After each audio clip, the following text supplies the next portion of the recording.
Olá, seja bem-vindo ao Xamãs Connect, Congresso Internacional de Xamanismo na Internet. Agora você assistirá à palestra Os Xamãs do Neolítico e os Aliens no Deserto, com Maurício Eloy, professor formado em História da Arte e História da Cultura, além de artes visuais, linguagem cinematográfica e processo de criação. Há 30 anos, dedica aos estudos sobre xamanismo tradicional, em especial na área de antropologia, mas com livre dinâmica em conversas com outras disciplinas e saberes. Fez mais de 30 cursos em História da Arte, Psicologia, Filosofia, Sociologia, Semiótica, História, Fotografia, Processo de Criação, Cultura e Religião Comparada. É consultor da revista UFO e conselheiro editorial da revista online Alfa de Ufologia. Lembre-se, papel e caneta na mão, tablet ou celular para fazer suas anotações. Aproveite também e se inscreva no nosso canal, curta e compartilhe o link deste vídeo com seus amigos. Essa é uma das formas de você apoiar positivamente este projeto. Fique agora com a fala inspiradora de Maurício Eloy. Que as melhores energias cheguem até você. Xamãs Connect, primeiro Congresso Internacional de Xamanismo na Internet. Arrou, Metacuye Oyassim, por todas as nossas relações.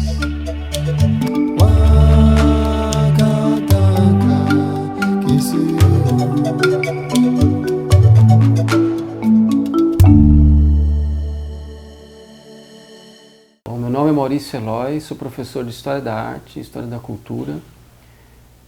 Trabalhei por 15 anos em museu e atualmente eu tenho um sebo que funciona aqui no Butantã e venho trabalhando com ufologia há 35 anos, envolvido com xamanismo mais ou menos nesse período.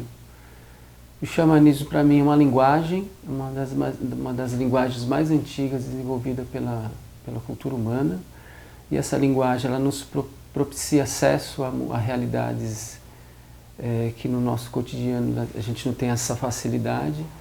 Então o xamanismo é uma linguagem primordial e que dá acesso a mundos que a gente, aos poucos, até mesmo através das novas tecnologias ou dos novos conhecimentos como a física quântica, enfim, vem nos provando que essa linguagem ela tem uma importância e uma força na cultura e na história da humanidade. Então o papel de um xamã é importante e eu acho que a gente está num momento muito interessante de resgate a essa linguagem tão profunda, né? E acho que é muito interessante o próprio título que o Mircea Eliade dá para o próprio entendimento do xamanismo, onde ele chama de xamanismo a técnica arcaica do êxtase. Então é uma linguagem tecnológica e que está aí, é uma linguagem atemporal e que estamos aí tentando resgatar de uma maneira que a gente vem se adaptando no nosso mundo atual.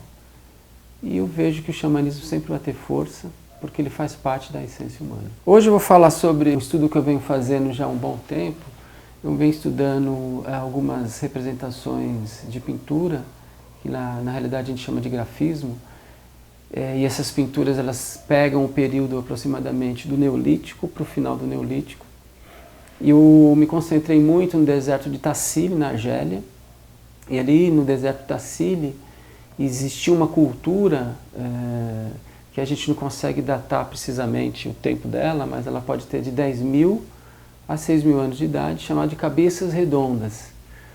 E esse pessoal das Cabeças Redondas pode ser talvez o primeiro registro que nós temos do que nós conhecemos hoje de paleocontato. Raramente a gente encontra um alienígena representado em alguma pintura, mas ali, pesquisando e fazendo uma seleção de algumas referências de imagens, de seres, e eu identifiquei alguns alienígenas, alguns seres sobrenaturais e alguns espíritos. Então essa região de Tassili ela é rica em pintura rupestre, ou grafismo rupestre. Aproximadamente até hoje se conhece 15.000 pinturas E entre essas 15 mil pinturas tem um grupo de pinturas que fica nas paredes rochosas, que é chamado de cabeças redondas. E eu acredito que ali esses desenhos foram feitos pelos xamãs que viviam naquela região e que eles tiveram contato com alguma determinada raça alienígena. Logicamente que a gente não consegue precisar que espécime de raça alienígena é essa, mas lembra muito o que a gente conhece hoje como os Grey. Eu fiz algumas imagens para mostrar para o público esse registro desse possível contato, mas o que me chama a atenção na pesquisa, quando os xamãs entravam em contato com essas espécies alienígenas, eles não conseguiam o retorno do alien. Então, para deixar registrado, eu acho que para deixar para o futuro, para as pessoas poderem entender o que estava acontecendo ali, eles registram esse contato nas paredes rochosas de Tassili. Então, são seres que têm, logicamente, todo aquele físico que nós conhecemos dos Greys, né? É interessante falar porque esse imaginário que chega até nós dos Greys se apresenta muito mais depois do filme do Spielberg. Até antes a gente não tinha essa referência, apesar das pessoas possivelmente abduzidas já relatavam sobre esses alienígenas. E esse primeiro contato que tiveram através de um estudo arqueológico foi em 1933.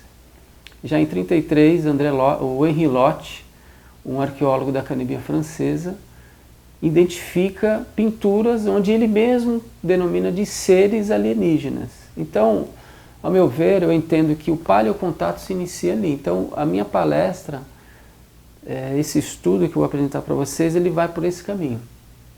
Os aliens no deserto e os primeiros contatos.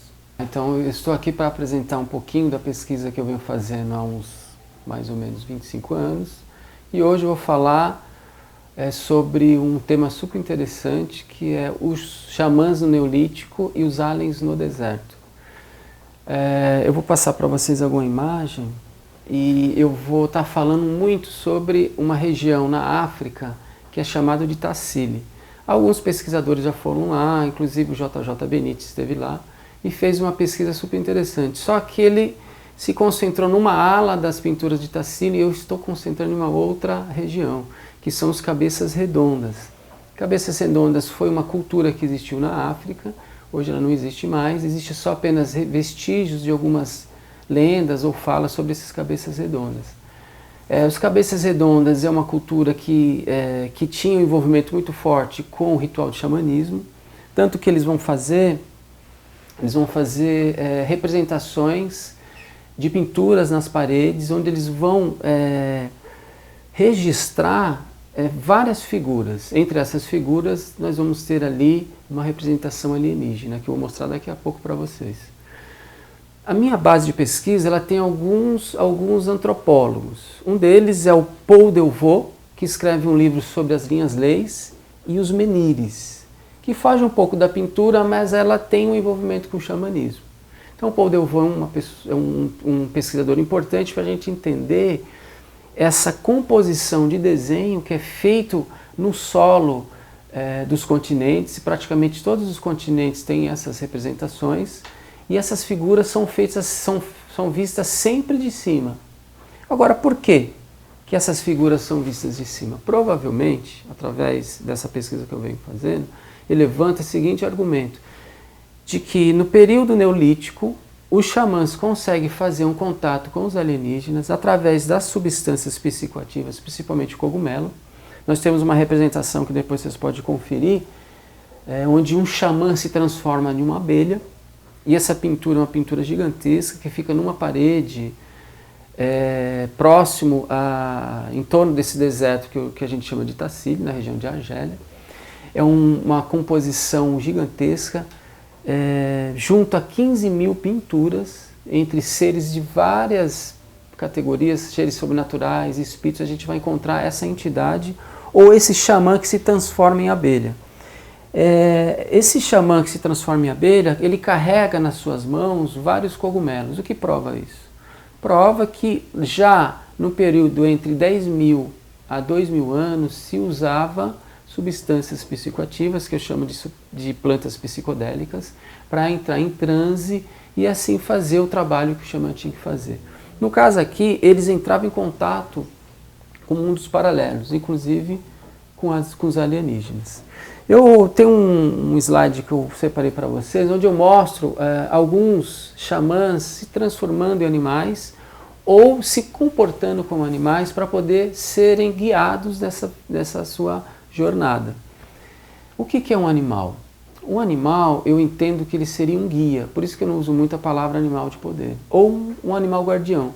Qual que é a função desse animal? Guiar esse xamã no seu percurso, no objetivo que ele queira, nessa tarefa que ele foi colocado.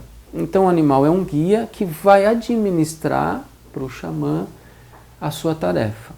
Então você vai encontrar em Tassili o homem se transformado em abelha, e na África também, como a África é um continente muito grande, você tem culturas diversas, nós vamos encontrar também uma xamã mulher que se transforma também numa pequena abelha.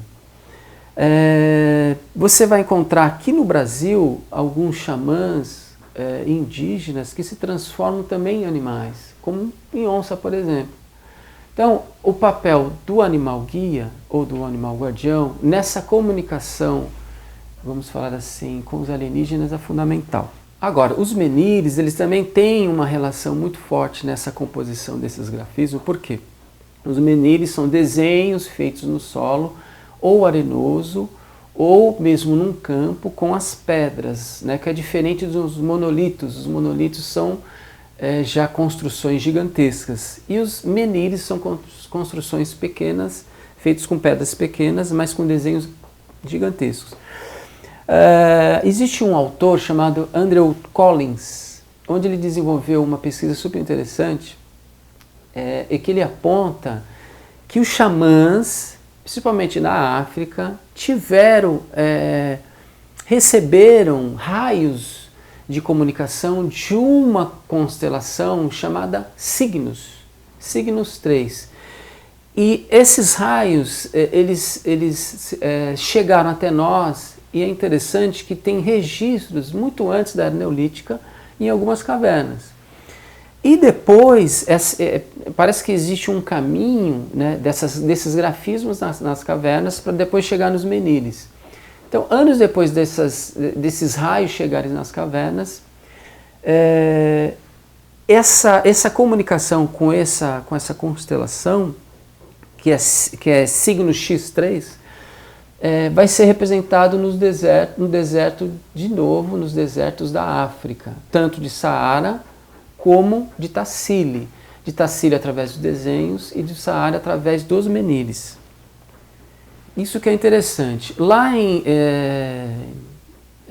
no Saara, nós vamos ver desenhos gigantescos que chegam a passar de 3 quilômetros. Por exemplo, uma cabeça de elefante e algumas naves. Isso que chama muita atenção. Um amigo meu chamado Sérgio Baeta, ele fez uma pesquisa via internet e conseguiu umas fotografias super interessantes via satélite de naves gigantescas sendo representadas no solo do Saara.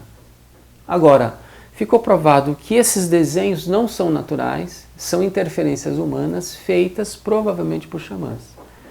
Então, alguns slides que eu estou mostrando para vocês vão ter representações de naves, de grandes naves e pequenas sondas. Existe um grupo de desenhos em fileira que vocês vão observar naves em forma de um bumerangue, que é interessante, e sondas que parecem aqueles satélites pequenos que nós mesmos produzimos e mandamos para o espaço. Então essas pequenas sondas ou pequenas naves, elas circulam em torno dessas grandes naves. Isso tudo são desenhos feitos escavando o próprio solo arenoso do deserto. Mas como que é feito isso? Provavelmente o xamã, no estado de transe, no seu voo, ele administra esse desenho com as pessoas que estão lá embaixo. É muito parecido com o desenho ou com o trabalho do Vic Muniz, que chama Lixo Extraordinário. Ele, de helicóptero, ele organizou as pessoas na parte de baixo, com um monte de sucata e lixo, e compôs lá alguns desenhos. Foi mais ou menos dessa maneira que o xamã fazia. Logicamente que o xamã ali, ele tinha uma orientação nesses desenhos, provavelmente para mostrar para quem passasse no espaço. Porque eu não acredito que o xamã fizesse esses desenhos por uma vaidade dele. Então, por que se fazia esses desenhos ou essas representações de naves no solo dos desertos? Provavelmente para que, se o alienígena passasse por ali, ele reconhecesse esse código. Por que esse código? Eu entendo o seguinte, que se o xamanismo surge ali, no princípio das cavernas, e ali tiveram os primeiros contatos, e eu percebo que não houve um retorno do alien, mas o xamã deu uma direção, como se o xamã fosse uma antena parabólica, né, feito o projeto 7, lá dos Estados Unidos, onde ele emite uma informação, e o xamã ainda, e o alien ainda não conseguiu, né, esse diálogo com o próprio xamã. Milhares de anos depois, baseado nessa informação que ele teve lá atrás, ele consegue chegar no deserto. Então a minha teoria é mais ou menos por aí. O primeiro contato se dá na caverna, o paleocontato de fato se dá no deserto e nas grandes civilizações fica configurada a presença física do alienígena. Existe um desenho no deserto, ali um deserto perto do Texas. É um corpo de um homem de braços abertos e um possível cavalo. Só que os arqueólogos, o que chama atenção para eles é que o cavalo só chega aqui na cultura das Américas em 1500 para 1600. Agora, um xamã, ele não precisa estar presente com seu animal de poder, nem no território do seu animal de poder, ou seu animal guia. Então, provavelmente, esse xamã viajou no seu corpo sutil, foi até onde se encontrava o cavalo e que era o animal principal dele. E ele registra nessa parte aqui dos Estados Unidos. Por que eu estou mostrando isso? Para a gente fazer uma relação de como que o deserto ele é importante na comunicação do xamanismo com o cosmos ou com os mundos paralelos. Outro desenho que é muito falado, principalmente para meus amigos da ufologia, é um grande homem configurado numa montanha no Peru, onde ele acena.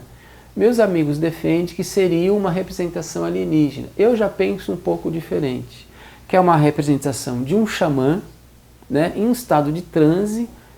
A gente pode perceber que é um desenho estilizado, ele tem um olho um pouco maior, provavelmente no uso de alguma substância, e ele acena para o cosmos. Então, na minha leitura, eu entendo que esse xamã está falando, olha, a nossa comunicação no passado se deu daquela maneira e nós estamos aqui. Se vocês quiserem, né, se apresentar, estamos aqui nesse território. Então é mais ou menos por aí que vai o meu raciocínio. Outra figura muito importante que é falada por alguns pesquisadores é o tal do candelabro dos Andes. Eu não vejo como um candelabro, não faz sentido um candelabro, né, estar presente num deserto. Mas se a gente faz uma pesquisa de antropologia e de xamanismo, a gente entende que existia um cacto ali, que existe até hoje, né, que é um cacto que é usado pelos xamãs dos Andes para entrar em transe, entrar em contato com todas essas realidades que a gente está falando. Então, o que seria então o candelabro? Uma sinalização de como que eles conseguem se comunicar com os alienígenas, através de uma planta psicodélica. Então, o que o xamã está fazendo? Ele está se comunicando. Então, eu lanço até uma ideia, que será que os agroglifos da atualidade, feitos nas plantações de trigo, não seria os alienígenas respondendo algumas mensagens feitas pelos geoglifos lá atrás que os xamãs fizeram? É uma ideia que está surgindo aí nova, num artigo meu que estou escrevendo. Quem sabe a gente pode até discutir mais para frente. Então, o candelabro, e ali próximo também a gente vai encontrar o deserto de Atacama, que é interessantíssimo. Olha só como é importante, é um deserto também arenoso, e você tem ali representações de uma grande raposa, né? Muitas pessoas não entendiam o que seria aquele animal. Fui pesquisar, é uma raposa, uma representação de uma raposa estilizada, lógico, e que a gente só consegue ver vista do céu. Então, mais uma representação feita no deserto. As linhas de Nazca, que também é defendida pelo Paul Devereux, como linhas leis de contato com o mundo invisível. É interessante essa palavra, ou essa terminologia mundo invisível, é usado por alguns antropólogos da Finlândia e do Brasil. Não sei se vocês conhecem, infelizmente com o desmatamento da floresta amazônica, começou a aparecer uns geoglifos de forma geométrica, e eles chegaram à seguinte conclusão, que eram feitos pelos xamãs para que eles acessassem esses mundos invisíveis. Olha que interessante, são antropólogos nos dando essa informação. E eu faço esse paralelo com o passado no Saara. Então o paleocontato se dá lá atrás. E também, que é interessante, existe um documento, um livro, que é um livro científico, que chama Os Mistérios de Sírios, escrevido por Robert Temple, onde ele prova, através de vários documentos, várias análises de achados arqueológicos, de que os africanos tinham contato também com os sírios. Então o que a gente percebe? Que os xamãs tinham contato com as estrelas. E não só uma estrela, não só uma constelação, são várias culturas ali. Então esse livro é importante, se vocês tiverem a oportunidade de ler esse livro, de pesquisar esse livro, vale a pena. Outro livro importante, que também é base da minha pesquisa, é o Código Egípcio do Robert Bauval, que defende a possível ideia de que existiu vida no planeta Marte e que essa vida veio para cá e se fixou nos desertos. Olha que interessante. Só que isso a gente não consegue precisar que tempo foi. O que é importante nesse livro, de novo, os sacerdotes e os grandes xamãs do Egito, na construção da pirâmide, fizeram, num determinado período, em que as 3 grandes pirâmides se alinhassem com Órion. Novamente, os xamãs se comunicando com as estrelas. Agora, existe no meio dessa estrutura de grafismo, de pintura rupestre, muita confusão. Nós podemos separar seres grotescos ou seres sobrenaturais ou espíritos, né? Necessariamente não são a mesma ideia de espírito que nós temos na religião espírita, pode ser uma outra forma de entender esse espírito, né? E a gente tem alguns seres, mas bem poucos, que são alienígenas. Então, em vários desertos do mundo, ou várias paredes, a gente vai observar essas figuras e depois vocês podem conferir nos slides. Eu mostro também para vocês, para fazer uma comparação, xamãs de vários lugares do mundo, onde eles têm máscaras que lembram seres sobrenaturais.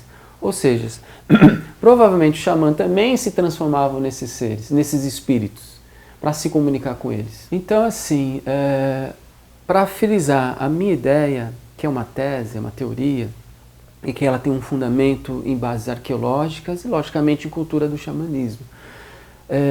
Voltando aos cabeças redondas. Os cabeças redondas, ele fica num deserto muito complicado. Ali existe uma dinâmica de pirataria muito pesada. É um deserto de difícil acesso geográfico. Tem que levar uma equipe. Então é muito difícil para quem faz uma pesquisa de campo chegar até lá. Você tem que levar uma contingente de pessoas, porque em um determinado momento você tem que andar a pé e você tem que levar equipamento. É muito complicado, mas é possível fazer. É um deserto de grande extensão. Em 1933, uma das primeiras expedições europeias foi comandada por um grande arqueólogo da época chamado Henri Lott. O Henri Lott era da Academia Francesa. Ele recebe, então, um orçamento para fazer essa pesquisa. Chegando lá, ele foi o primeiro a registrar em diário os desenhos do que a gente vai conhecer depois de cabeças redondas. E ele chama, olha que interessante, 1933, muito antes do Eric von Däniken lançar Eram os Deuses Astronautas. Então, se a gente for levar em consideração, quem seria então o pai do paleocontato, daquele que vai lançar essa teoria? Ao meu ver, seria o Henri Lott, em 1933. Só que vem a guerra. Ele sai do deserto, volta para a Europa. Em 1955, ele retorna ao deserto de Tassili e ali ele consegue, então, mapear todos os desenhos. E a gente fica conhecendo, a partir dele, os aliens no deserto. Então ele registra esses aliens em fotografia e essas pinturas magníficas que vocês vão ter a oportunidade de ver agora. Se a gente comparar um alienígena desse tipo que nós conhecemos, chamados de Grey, como que nós conhecemos esse ser? Nós conhecemos através do depoimento das pessoas que são supostamente abduzidas. Esses relatos eles começam a aparecer na década de 50 e ele vai, de fato, ter uma maior divulgação nos anos 80, com o filme Contatos Imediatos de Terceiro Grau do Spielberg. Até antes, nós não tínhamos a ideia desse alien. Nós tínhamos só apenas, dentro da comunidade ufológica, lógico que a gente não tinha essa dinâmica de informação, só que depois do lançamento do livro do Erich von Däniken, em 1968, e principalmente com a divulgação do filme do Spielberg, a gente vai conhecer essa figura alienígena. Olha, mas que interessante, o Henry Lott não tinha nada dessa informação, porque ele é dos anos 30 para os anos 50. E ele vai trazer para a gente uma figura, né, ali ainda no deserto de Tassili, uma figura alienígena de cabeça ovalada que lembra uma pera, com as mesmas características dos seres alienígenas chamados Greys. O que é interessante é que nessas representações ali no deserto de Tassili, você vai ver xamãs em ritual, seres de outros mundos paralelos que não são alienígenas, e animais em torno dessa figura. É muito interessante que você vai ver uma espécie, não sei se é uma vaca, e ali você tem embaixo dessa vaca um ser alienígena, e ao lado da vaca, próximo à sua cabeça, você vai ter um xamã. Agora, outra figura que vocês vão ver que é interessante são xamãs voando e algumas representações alienígenas. E a gente percebe a leveza desse voo, tudo nessa parte que nós chamamos de cabeças redondas.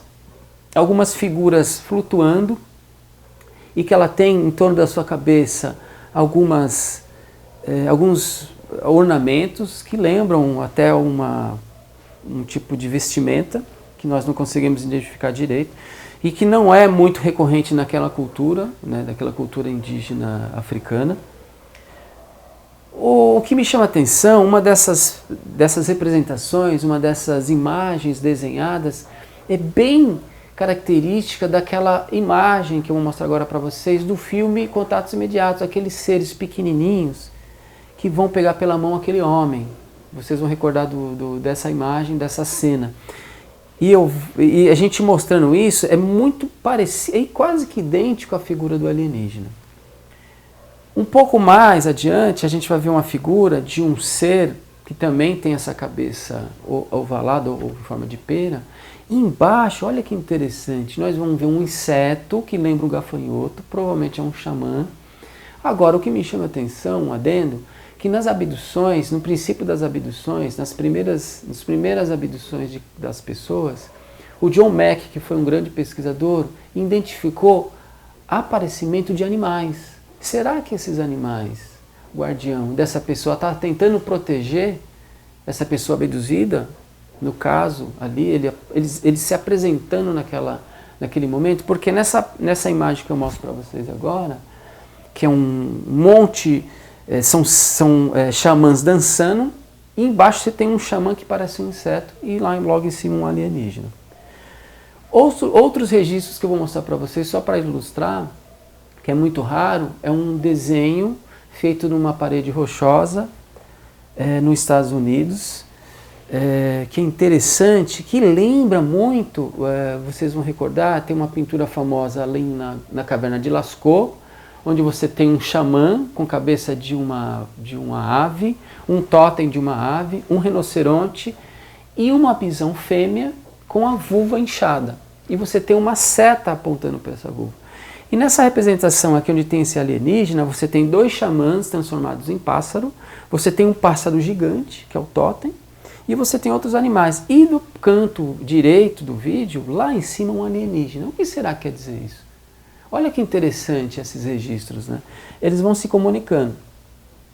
Se a gente for para o Egito, também tem uma figura onde você tem o deus Horus, que aponta uma lança para um touro, e do lado você tem uma espécie de animal misturado com um crocodilo, e que lembra de novo a caverna de Lascaux, né? Como eu falei agora, a apresentação, e essa figura desse alienígena com essas aves no deserto dos Estados Unidos. Olha que interessante.